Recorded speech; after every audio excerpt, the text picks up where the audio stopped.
want to move a little up the weight scale to the middleweight division and talk Sergiy Derevyanchenko and Daniel Jacobs. So what is the latest with that? I know you guys, it was a really tough negotiation, but finally you came to an agreement, right? Yeah, we came to an agreement, but it's also sort of a weird situation because, you know, Sergey's trainers were Jacobs' trainers. Right. So now, like, one of Jacobs' co-trainers is going to, you know, who is Sergey's co-trainer, will be the primary trainer for Sergiy in the fight. Andre Rozier will train Danny. These guys are very familiar with each other, Have they sparred a lot? they have sparred before, yeah. They have sparred. Okay. They have sparred before. Okay. How long ago did they spar? They've sparred. I mean, you have to ask like the trainers and those guys, but they know each other very well. Okay. And these were not one-sided sparring sessions, or, you know, it wasn't like Sergiy Derevyanchenko was a sparring partner. Right. He was a stablemate kind of thing, and they worked out. But you know what, man? When you hit the championship level, when Danny Jacobs had an opportunity to fight for a title, he wanted that belt. And interestingly, Sergiy really was insistent on fighting Danny, even though there was probably the opportunity to move down the line and fight a Martin Murray, for example, who I don't think could beat Sergiy. But he wanted the Danny Jacobs fight. That's a much tougher fight. It's a much tougher fight. He'll make more money in the fight, but he's got to fight Danny in New York. And even though both guys reside in New York, you know, it's Danny's town more than it's Sergey's town. Is it going to be in the city, or is it going to be Brooklyn? No, I believe the likelihood is that it's going to be Madison Square Garden. Okay. From what I read, but the date's not set yet. That's what I was going to say. So there's no date or anything like that. There were four alternative dates. Okay. Well, there was no chance. See, that was the other thing. There was no alternative but for it to go on HBO. The reason it was a difficult negotiation is I could have gone to purse bid and on a 50-50 basis delivered more money to Derevyanchenko. Mm-hmm. But I was told by HBO and by Eddie and by Sergey's advisor, who happens to be Danny's advisor, that you can't go to purse bid, because if you go to purse bid, Danny won't fight. And because Danny has to fight on HBO. So you can't win a purse bid and bring the fight to ESPN. And you can't win a purse bid and bring the fight to Showtime. So you can only do the deal that Eddie will do with you on behalf of HBO, because the fight won't happen if you take it to purse bid. And by the way, Sergiy will only fight Danny, and the fight has to be on HBO. This is why I couldn't be a freaking promoter. The shit you guys have to. Well, it really also drove me crazy because I'm not going to lie to you. I may have had a different point of view about the game plan. This may not have been the course of action that I would have executed and believed was in Sergey's best interest. However, when the advisor, when I couldn't talk to the fighter directly and I had to go through the advisor, when I had to accept the fact, and by the way, when I called HBO to say I've been told that this fight has to happen on your network and that there's no alternative and that you would not let the fight go, that you would force Danny to fight an inferior fighter if this deal wasn't made, you know, is that true? I was told, why should I tell you? Which I guess all is fair in love, war, and boxing, and whatever. But at that point, what do? I have no choice. But you know what? There was part of me that did have a choice. I was backed to a very high number to go to purse bid, and I made sure that I maximized the revenue to the extent I could when I only had one person to negotiate with and one network to go negotiate with.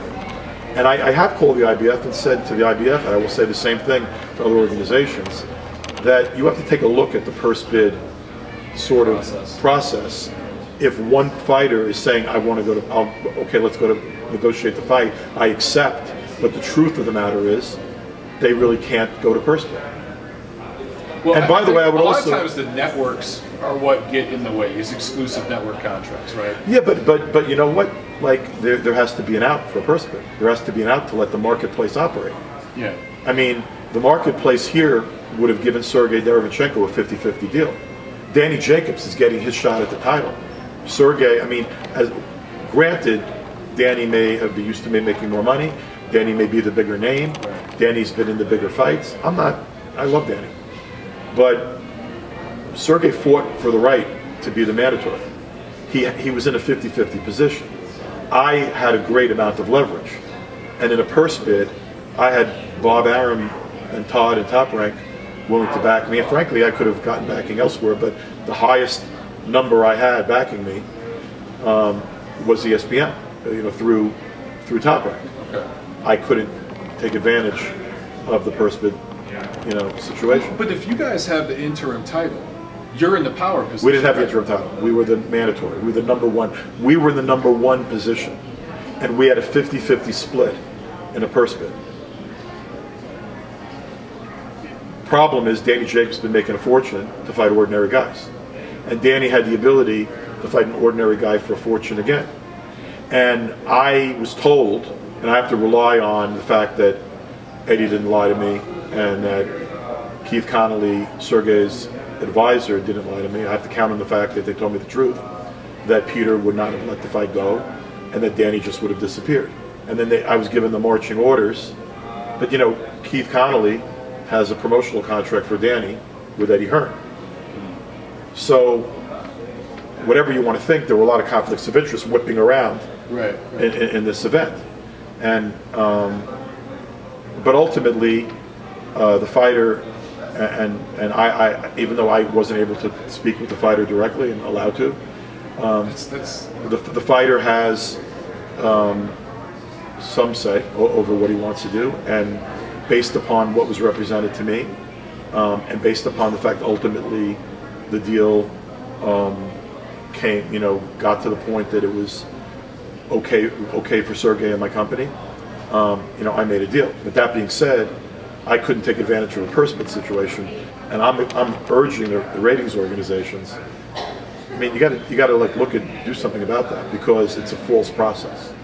If it can't find its way through. The WBC just had one with Stevenson and Gvozdyk, that where there was a number one bidder and then the number two bidder, and it looked like they were both kind of working together to ensure they got. Well, the working together thing, probably that's happened in a million persons. Of course it has. That's been going on since I've been in boxing 29 years ago. Right. It's always been the case. People always play games with the purse bids and multiple bids and whatever. But that's part of the business. I'm talking about a different thing. To sit there, you're a little held hostage if you're said, okay, we want this fight. And by the way, I represent Sergiy and I represent Danny. And we want this fight, but you could only interview, you have to negotiate with Eddie, and if you don't accept Eddie's deal, ultimately, we want you to accept Eddie's deal. And Sergiy wants the fight must be against Danny, and it must be on HBO. But you can't maximize your fighter's money in a purse bid because we have a deal with HBO. And HBO has told us that they will not let this kid go. They'll let him fight someone inferior before they'll let him go. So you must make the deal. You mean Jake? Yeah, right. Yeah. But then I call Peter, and Peter says, "Why would I tell you?" Now, okay, I mean, Peter has a right to say, "Why would I tell you?" But is it a fair process? Doesn't that pervert the whole purse bid thing? Yeah. I mean, so it is what it is. But I mean, look, I think it's going to be a great fight. It's going to be a great fight. If people love boxing, I really believe this. I'm not BSing, because, to be honest with you, like I said, I didn't enjoy this whole process. Right. And I don't blame Eddie for it, by the way. I mean, Eddie's doing his job. He doesn't promote Sergiy. He promotes Danny Jacobs. Right. Eddie did a hell of a job for Danny Jacobs. So I'm not faulting Eddie Hearn on this. And I made a deal with Eddie, and I said to Eddie, I'm going to promote this fight with you, and we're going to have a great event. And I will. I will promote this fight with him, and we will have a great event. And it'll be this fall. It'll be this fall. It'll be October, November. Okay. When you look at the middleweight division, with Golovkin fighting Canelo again, literally, as great as Sanders is, and he's a terrific fighter, his style is more of a boxing style. Right. As terrific a fighter as Andrade is, that style is not my cup of tea. Though I think he's a great fighter. Absolutely. I think he's rather dull. Like it's a little bit of a difficult style to watch. Yeah. He's real good, and he can make people look silly, but it's just not scintillating TV. Sergey and Danny, they're going to go bang.